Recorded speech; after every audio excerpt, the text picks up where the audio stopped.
John, what is your role as Overseas Students Officer? That's an interesting question. I suppose it's in the Constitution it just says responsible for overseas student issues, and that can mean the whole spectrum of things. I suppose I like to look at it mainly as an information network and a welfare network for overseas students. But obviously a lot of the education issues come to the fore, and as an overseas student officer I've got to address those on behalf of the people that elected me here. Sound like a politician, shit. Right, what do you think of the government's proposals for education funding?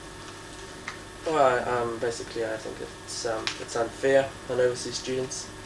I think it's unfair on all students, in fact, because the whole thing at the moment comes out of lack of funding from government. That's the telephone.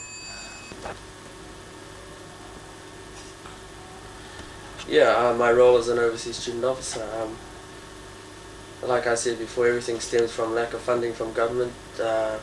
It's an issue that involves all students, in fact.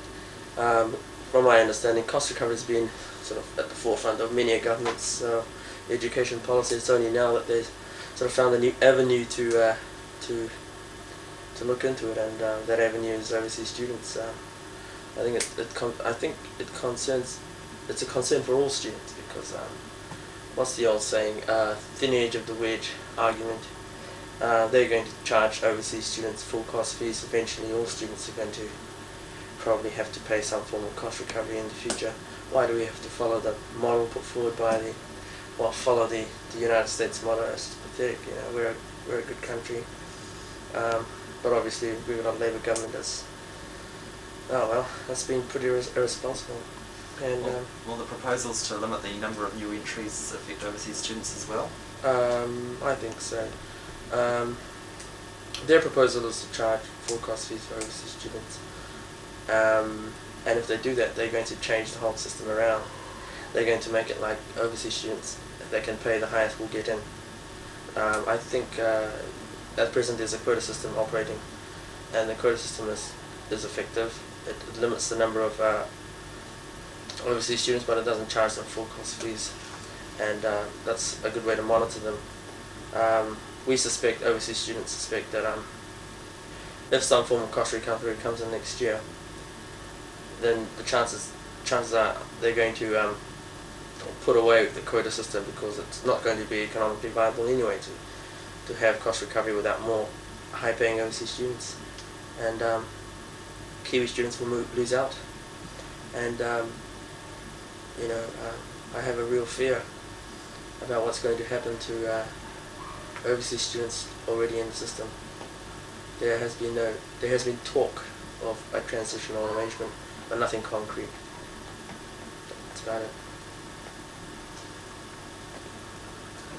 You're the leader of the Cook Islands Cultural Group as well. What do they get involved with?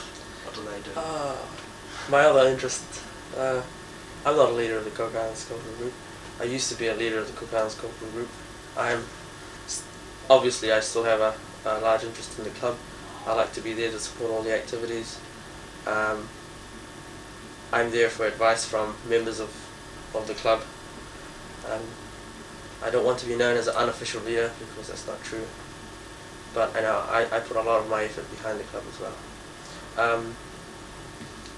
You had someone else over here talking about Cook Islands culture. I think he pretty much summed it up.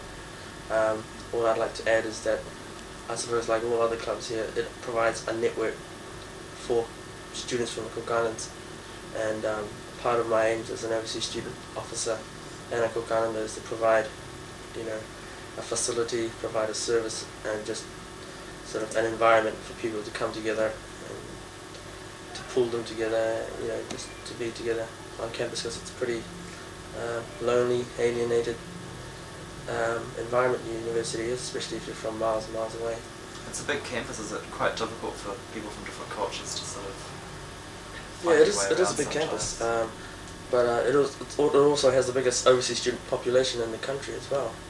But I think the setting out, the planning of this university is terrible. I've been to universities down the line, Christchurch, Canterbury, Massey University, beautiful campuses, well designed, obviously a lot more planning gone into it, and it's a pleasure to study at those universities. I'm not putting down Auckland. Auckland's a great place. You know, the people here are magnificent if you can get out to talk to them. You know, a lot of some of the groups on campus, like the Malaysian Club especially, are very, very well organised and very, very concerned about all issues facing them as overseas students. Are the Cook Island group worried about their future at the moment with the Cook Islanders proposals that are going on? Well, it's very hard to look at the situation of Cook Islanders because basically they share the same rights as New Zealand students, and along with Niueans and Tokelauans, they have a special arrangement with the New Zealand government. They have automatic, I think, permanent residency, and so it is a form of aid from government to you know, for underdeveloped Pacific Island countries.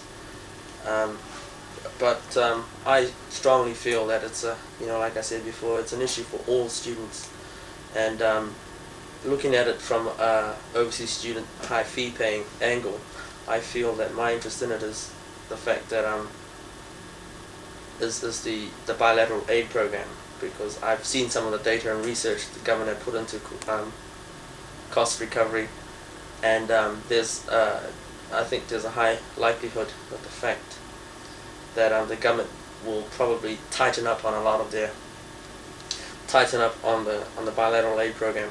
That'll make it more difficult for students to get into. I